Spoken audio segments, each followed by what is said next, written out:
In this lecture, we're going to learn about the binary representation of numbers. We'll start with something that we know, that is the decimal representation of numbers. And if I give you the number on the screen and I ask you the value for this number, you're likely to tell me that it is the number 5,437.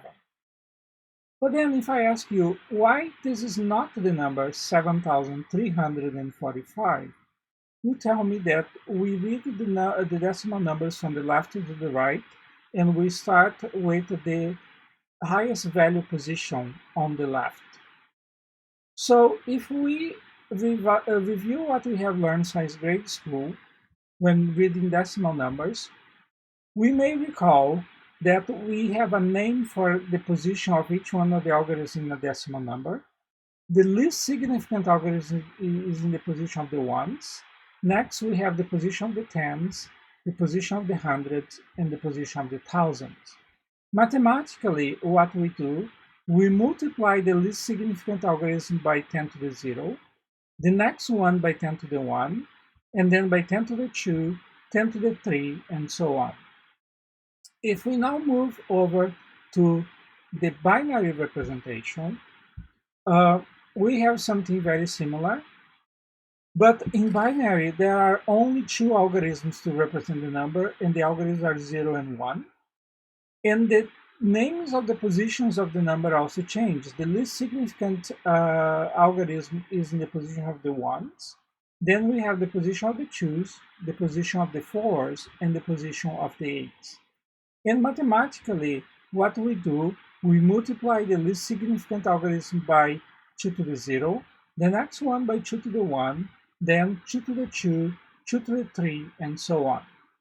So now that we recall how we represent numbers in a positional numbering system, an interesting question to ask would be, what is the largest unsigned number that can be represented in 4 bits?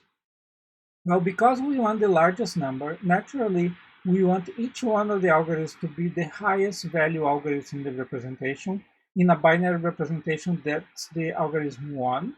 So, and because we have 4 bits, we're going to have 4 ones, so the binary representation of the number will be 1, 1, 1, 1. And what's the value of this number? All we have to do is to add the values of each one of the positions. So in this case, we have 1 plus 2 plus 4 plus 8, which is 15. We can also express this value as 2 to the 4 minus 1, which is 15. And the reason we are expressing this way is because we want to express the value in terms of the number of digits or the number of algorithms in that number. So with 4 digits or 4 bits, we can represent the largest value we can represent is 2 to the 4 minus 1.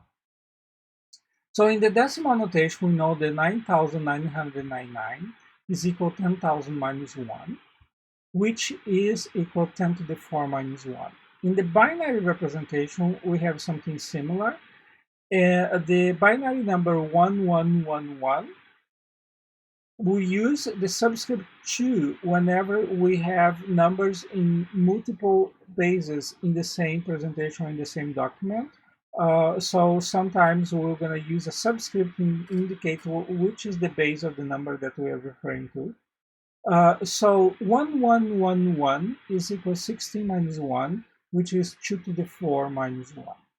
So now that we have this example with 4 bits, it would be interesting to ask the question, what is the largest unsigned number that we can represent with k bits? Well, we can do a parallel with the example that we just did. The binary representation for this number, we're going to have k ones, and the decimal value will be 2 to the k minus 1. This is for unsigned numbers. Before we proceed, let's review some of the powers of 2. It would be very important for you to memorize at least these powers of 2 that are in the slides. This will become very useful for all things that we're going to do in the course, and also for many other things that we're going to do in our professional life in computing science. So for the ones, the exponent is 0, the value is 1.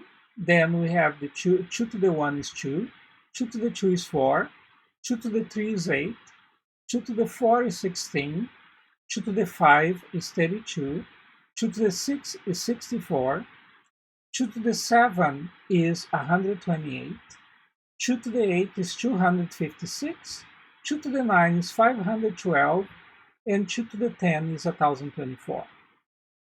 You're going to see several times when we deal with binary numbers that we can use only those 10 powers of 2 to find the value of pretty much any binary number.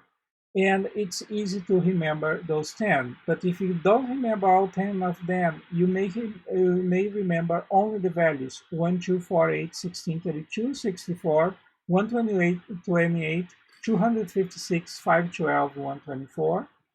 And then you may want to recall that 2 to the 5 is 32. And knowing that 2 to the 5 is 32, you can walk up and down this list to find the power of 2 that you need at the moment. One thing that we need to be able to do is to convert a decimal value into a binary value. So let's consider this example with 581. 581, what we're going to do is divide by 2. So divided by 2 is 290, and there is a remainder of 1. If we divide now 209 by 2, we have 145, there is a remainder of 0. Then we'll get 72 with a remainder of 1. Dividing 72, we get 36, remainder of 0. Then 18 with 0, 9 with 0, 4 with 1, 2 with 0, 1 with 0, and 0 with 1. So we keep dividing until we get to 0. Now that we have completed the division, we can simply read the number from the bottom to the top. And then we can write down the binary representation of 581, which will be as shown on the slide. Because we repeatedly divide to find the binary representation, this is called the method of the repeated division to find the binary representation of a decimal number. There is a different way that we can also do the conversion. This way consists on starting the number, and let's write down here the powers of 2 from up to 10, as we just saw in the previous slide. Again, it's 1, 2, 4, 8, 16, 32, 64, 128, 256, 512, 1024. Now what we're going to do, we're going to look at that list, and we are looking for the largest power of 2 that is smaller than the number that we want to, is smaller or equal to the number that we want to convert. In this case, it will be 512. So we're going to take the value 512. We're going to make a note that we are using the power 9 of 2 to the 9. And we're going to subtract the value of 2 to the 9 from 581. So the result will be 69. Then we repeat the process. The largest number that is small or equal to 69 will be 64. We subtract 64 from 69. We make a note that we are using the power 2 to the 6. And we obtain now 5. We repeat the process. The next power of 2 will be 4, which is 2 to the 2. We make a note that we're using 2 to the 2. We get 1. And finally, the last one is 1, which is 2 to the 0. And we obtain 0. So now we can go ahead and write 1 in the positions of the powers that we have used. So we have used the powers 9, 6, 2, and 0. In all other positions will be 0. And this is the binary representation of 581. In this case, we repeatedly subtract the powers of 2 from the number that we convert. So this is the method of the repeated subtraction. So before we proceed, we need to review logic operators.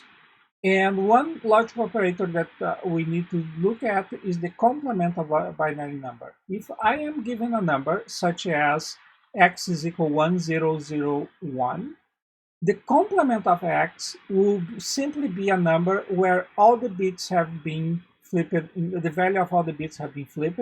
So the complement of x will be 0, 1, 1, 0. Now what happens if I add x to its complement? Independent of the value of x, I always will obtain the number 1111. So it will be a number with all ones independent of the number of bits that I'm using.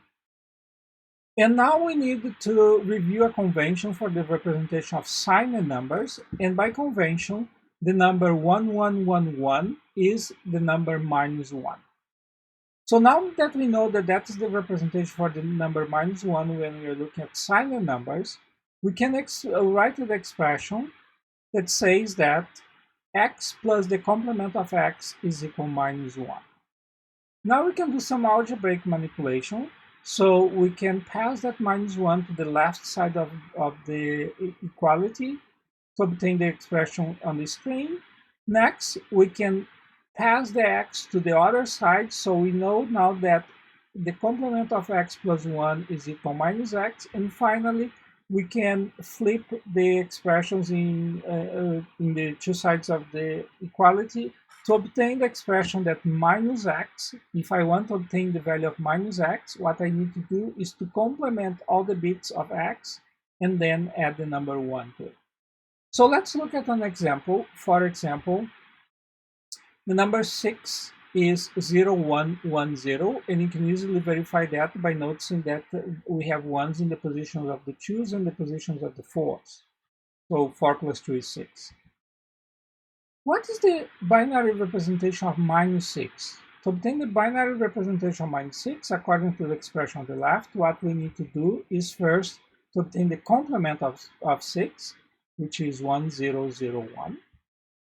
And then we need to add 1 to that complement of 6, which will give us the value 1 plus 1 is 0, and there is a carry of 1. And 0 plus 0 is 0, and 1 plus 0 is 1. So we get 1010, and that is the representation of minus 6. In the signed representation, which is called the two-complement notation for binary numbers, when the leading bit is 1, it indicates that I have a negative number. So if I'm giving the binary number 1010, how do you know if it is 10 to the 10 in base 10 or minus 6 in base 10? And the answer is that you don't. You cannot know. You have to be told if this is an unsigned representation, in which case it will be 10, or if it is a two-complement representation of a number, in which case it will be minus 6. In general, the meaning depends on the context. So, for example, if I tell you April, May, and June, and I ask you what I'm talking about, you are likely to say that I'm talking about the months of the year. However, I may be talking about the name of three sisters in a theater play that is a quite well-known theater play. So this is just an illustration that the meaning of something depends on the context. And in the case of computer architecture, if I am giving a binary representation such as 01000001, and I'm asking what this is, I cannot tell you because you did not tell me anything about the context in which I should look at this binary representation. So this could be the number plus 65 in base 10, but it could also be the ASCII representation for the capital letter A, or it could be something else. So whenever you have a binary representation, you have to have additional information around it to tell you what it is supposed to represent.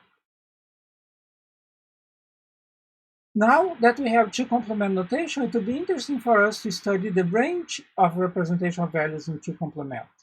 So let's start with the question of which is the largest positive number that can be represented in two complements in 4 bits.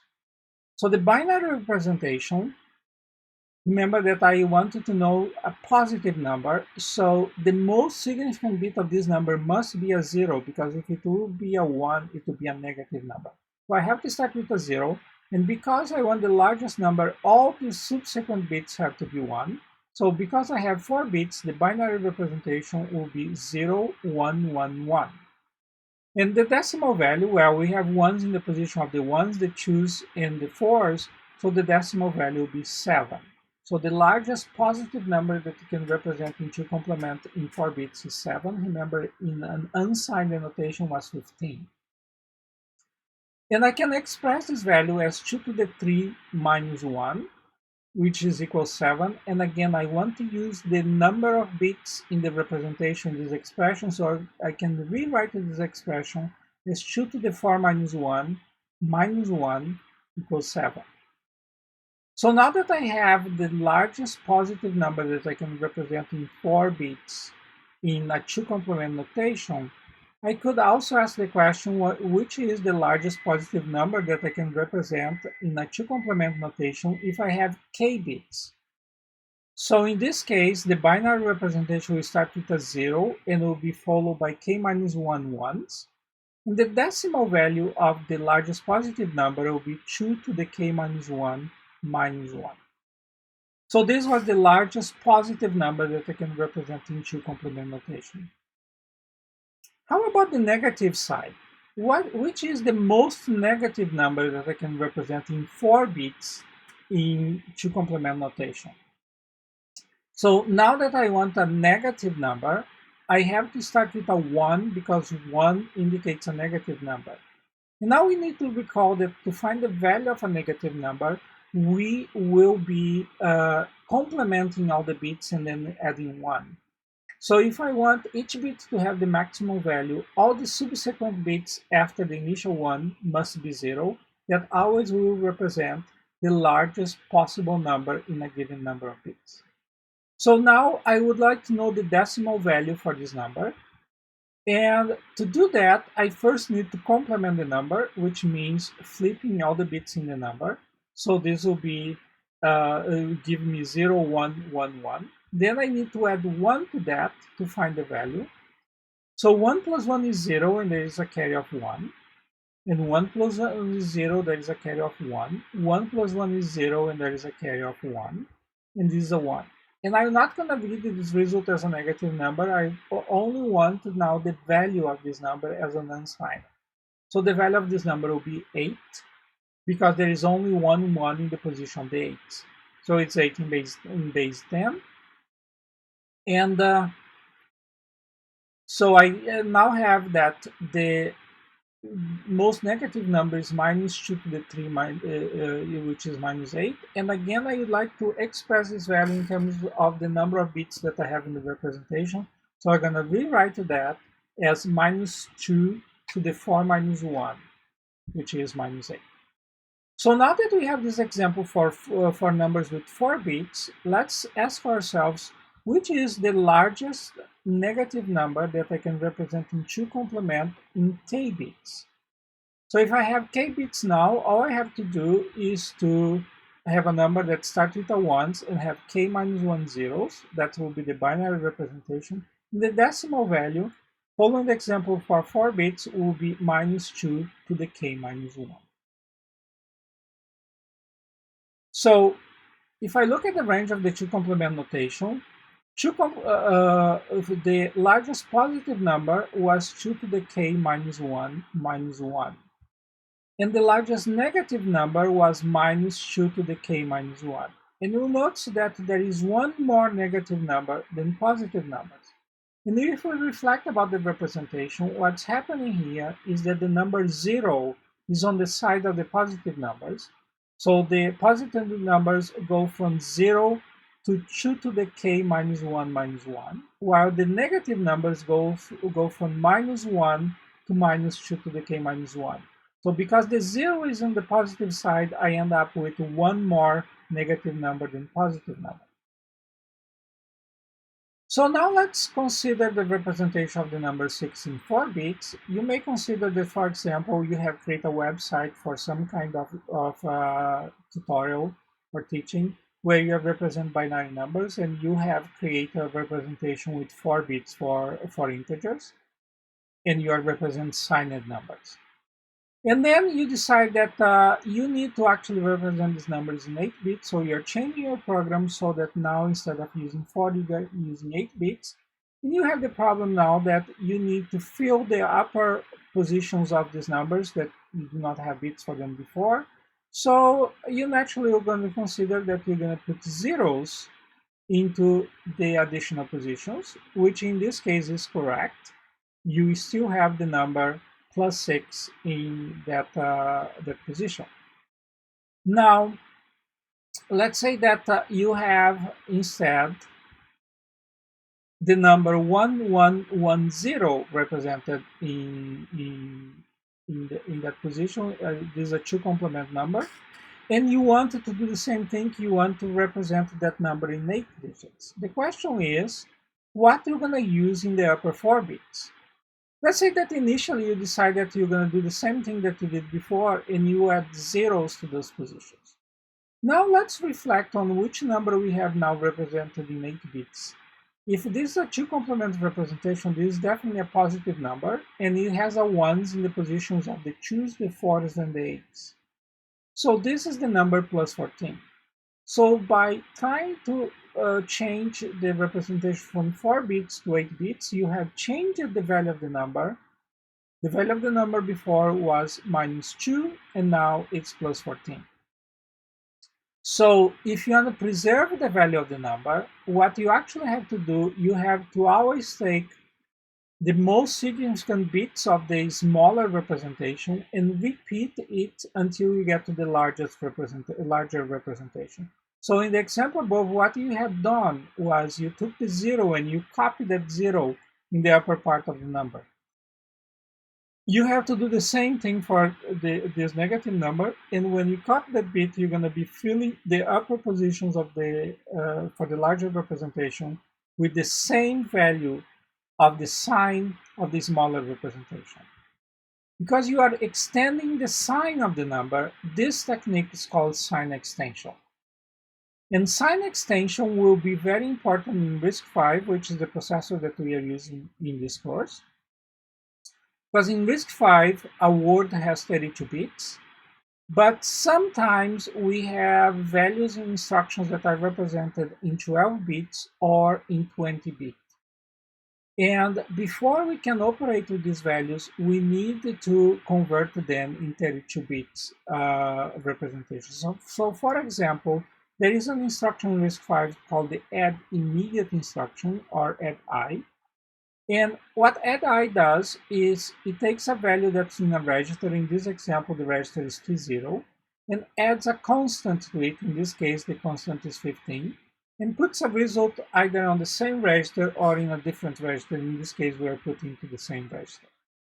So the registers, all registers in RISC-V have 32 bits, but this constant is represented in the instruction in 12 bits. So in order to operate between T0 and 15 and the constant 15, we must sign extend the constant 15 to 32 bits. This is just one example of the use of sign extension in RISC-V. We're going to see many more in future lectures, many more of those in future lectures. So what have we learned in this lecture? We have learned that we use a positional number system for binary representation that is very similar to what we already know for the decimal representation. And the weights of the numbers will be powers of 2. We have learned to do decimal to binary conversion using the method of the repeated division, and we also have learned to do that conversion using the method of the repeated subtraction. We have learned how to convert a number, how to find the negative of a number. It doesn't matter whether the original number is positive or negative. When we want to find the negative, we're going to complement all the bits and add 1. We have learned the range of the representation for unsigned numbers. So for unsigned numbers, we get 2 to the k minus 1 is the largest number that we represent in k bits.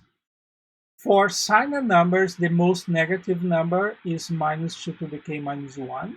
The most positive number is 2 to the k minus 1.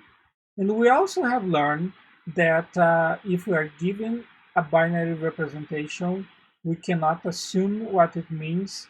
Whoever gave us the representation must also give us the context in which we should be reading that binary representation.